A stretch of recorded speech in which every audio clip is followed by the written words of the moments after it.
Bom dia, tá começando mais um episódio da Lolere, seu podcast jurídico direto, prático e sem juridiquês. Eu sou o Victor. E eu sou a Cibele. Hoje no penal, o STF decidiu sobre a perda de bens em colaboração premiada. E no consumidor, a Caixa foi condenada a ressarcir saques indevidos no FGTS. No Constitucional, Lula indicou Jorge Messias para a vaga de Barroso no STF. E no trabalho, o TRT2 discutiu a responsabilidade bienal de ex-sócio em execução trabalhista. E no direito do consumidor e serviços públicos, o TJMG condenou a CEMIG por quedas constantes de energia na casa de uma consumidora. E vejam quem está de volta, se não é a Cibele, para mais um programa com a gente. Ei, pessoal, muito feliz de estar de volta com vocês. E agora com a novidade de que eu vou estar aqui no podcast 2 vezes na semana, nos episódios de segunda-feira e na sexta-feira também. É isso aí, pessoal, mas a Laísa segue normalmente nos demais dias, então a gente vai ter 2 co-hosts ao longo da semana para quem sentiu falta da Cibele. Mas antes de irmos para o episódio de hoje, a Cibele vai ler um comentário da edição anterior. O Reinaldo comentou o seguinte no último episódio.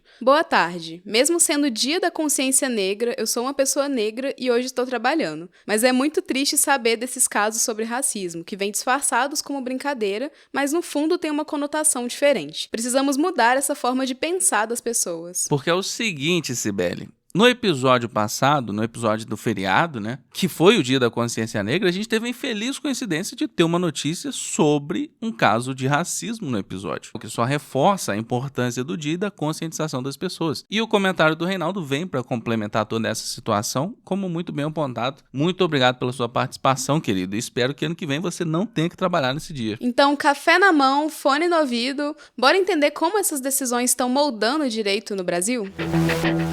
E a gente começa com o direito penal. O Supremo Tribunal Federal decidiu que a perda de bens prevista em acordo de colaboração premiada pode ser mantida mesmo sem a condenação penal definitiva. O caso envolveu um ex-executivo da Odebrecht que no acordo admitiu o uso de conta no exterior para recebimento de valores ilícitos e concordou com o perdimento desses recursos em favor do Estado. Depois da homologação do acordo e da repatriação de cerca de 1,46 milhão de dólares para uma conta judicial no Brasil, a defesa passou a sustentar que a medida só poderia ser aplicada após o trânsito em julgado de eventual condenação, pedindo a restituição dos valores com base no devido processo legal e na presunção de inocência. O relator, ministro Edson Fachin, já havia negado o pedido em decisão individual. E a defesa levou o tema ao plenário por meio de agravo. A maioria dos ministros acompanhou o entendimento de que, quando o colaborador, assistido por advogado, aceita expressamente a renúncia aos bens como condição do acordo, não é necessário aguardar a condenação criminal definitiva para efetivar o perdimento. O STF ressaltou que a colaboração premiada é um negócio jurídico processual, com cláusulas claras e homologação judicial, e que a legislação de combate ao crime organizado vincula benefícios relevantes, como redução de pena, progressão de regime ou até não oferecimento de denúncia, a efetiva recuperação do produto do crime. No voto vencedor, o tribunal diferenciou o perdimento de bens decorrente de sentença condenatória, que exige o trânsito em julgado daquele que decorre do próprio acordo, baseado em renúncia voluntária formalizada e homologada. Nesse segundo cenário, a perda patrimonial não é tratada como pena antecipada, mas como cumprimento de obrigação assumida pelo colaborador em troca dos benefícios negociados com o Ministério Público. Mas houve uma divergência. Parte dos ministros considerou que a execução imediata do perdimento, sem condenação definitiva, poderia se aproximar de sanção patrimonial antecipada, defendendo a manutenção dos valores apenas bloqueados até o desfecho da ação penal. Com a formação da maioria, prevaleceu a tese de que as cláusulas patrimoniais dos acordos de colaboração premiada, quando expressas, voluntárias e homologadas pelo Judiciário, têm força vinculante e podem ser executadas independentemente de condenação definitiva. A decisão reforça o uso da colaboração como instrumento de recuperação de ativos e, ao mesmo tempo, mantém aberto o debate sobre os limites da negociação penal diante de garantias como presunção de inocência, devido processo legal e a fronteira entre renúncia voluntária de bens e aplicação antecipada de efeitos típicos de uma condenação. E agora, pessoal, tem uma novidade incrível para vocês. Muita gente acha que para ser influenciador precisa ter um Instagram gigante, mas na prática, alguns dos maiores influenciadores da Loléria, aqueles que indicam a nossa newsletter, nem aparecem na rede. Estão no grupo da faculdade, no WhatsApp da turma, na sala do OAB, no escritório, como muitas pessoas que a gente vê aqui pelos comentários do podcast, que indicam também o podcast nos grupos do WhatsApp, da turma e etc. Na nossa newsletter, tem leitor que já trouxe dezenas de pessoas só compartilhando o link com quem confia na indicação. Essa influência não é número, é credibilidade. É o quanto as pessoas confiam quando você diz: ouve essa newsletter aqui, vale a pena. Exatamente, Sibeli, só que agora isso virou competição porque chegou a primeira Copa Loléria de Influência. E só para ressaltar, pessoal, essa Copa Loléria, essa primeira pelo menos, vai ser focada na newsletter. Então, se você tem uma rede social forte, ótimo, mas se você influencia até mesmo sua sala, seu cursinho, seu escritório ou sua roda de amigos, já é o suficiente, é melhor ainda. Você segue indicando o que já gosta e ainda concorre a R$2.000 no Pix pelas suas indicações. Quer mostrar até onde sua influência chega? Se inscreve agora na Copa Loléria pelo link que tá aqui na descrição. E agora nós vamos com o direito do consumidor. A primeira vara federal de Carazinho, no Rio Grande do Sul, condenou a Caixa Econômica Federal a devolver R$ 6.137,92 a uma trabalhadora que identificou 3 saques não reconhecidos em sua conta de FGTS, nos valores de R$ 500, R$ 1.045 e R$ 5.092,92. Ela ajuizou a ação pedindo a restituição das quantias e indenização por danos morais. A Caixa, por sua vez, afirmou que todas as movimentações eram regulares. O saque de 500 seria saque imediato, com cartão do cidadão e senha. O de 1.045, saque emergencial, creditado automaticamente. E o de R$ 5.092 teria origem em opção pelo saque aniversário, iniciada pelo aplicativo e concluída presencialmente em agência. O juiz analisou cada operação de forma individualizada. Em relação ao saque de R$ 500, realizado em 2019, considerou que a autora mora a cerca de 13 quilômetros de Cerro Largo, onde trabalha,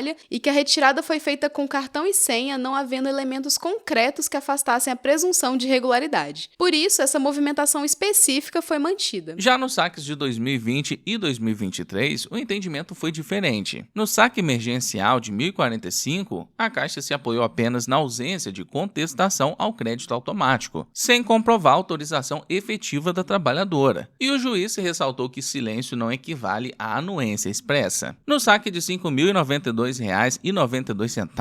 realizado em agência da Caixa em Araranguá, em Santa Catarina, o livro ponto mostrou que, no mesmo dia e horário, a autora cumpria jornada em Cerro Largo, a mais de 700 quilômetros de distância, o que levou o magistrado a concluir pela impossibilidade material de ela ter comparecido à agência. Com esse conjunto de provas, a ação foi julgada parcialmente procedente. A Caixa foi condenada a restituir os R$ 6.137,92 relativos aos saques de 2020 e 2023, e o pedido de dano moral foi negado por falta de demonstração de lesão grave a direito de personalidade, embora reconhecida falha na segurança das movimentações. O caso ainda evidencia, para quem atua na área, a importância da atuação diligente das instituições financeiras em operações envolvendo o FGTS e da guarda de documentação detalhada pelos trabalhadores para comprovar a impossibilidade de participação em saques contestados.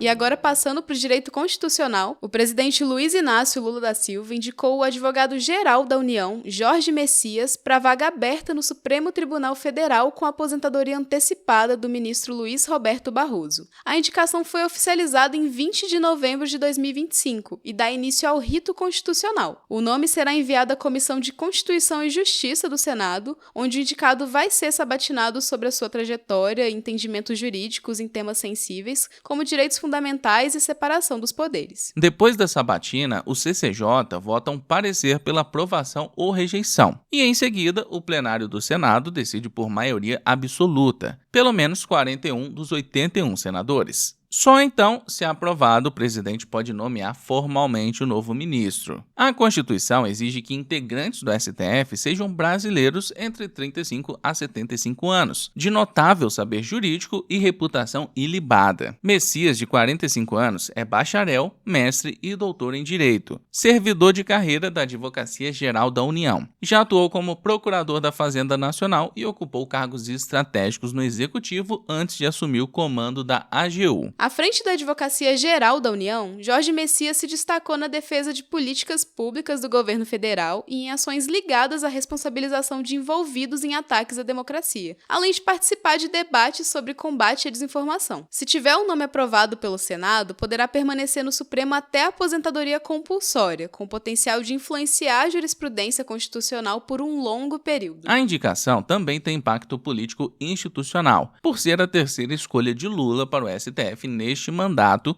e reforçar a nomeação de perfis com forte experiência em contencioso constitucional e atuação próxima aos poderes executivo e legislativo. Ao mesmo tempo, a escolha ocorre em meio ao debate sobre diversidade e representatividade na corte, com parte da sociedade defendendo maior pluralidade de gênero e raça entre os ministros. E a sabatina no Senado será o momento chave para avaliar a postura institucional e a visão de Jorge Messias sobre o papel do Supremo na proteção da Constituição e no equilíbrio entre os poderes.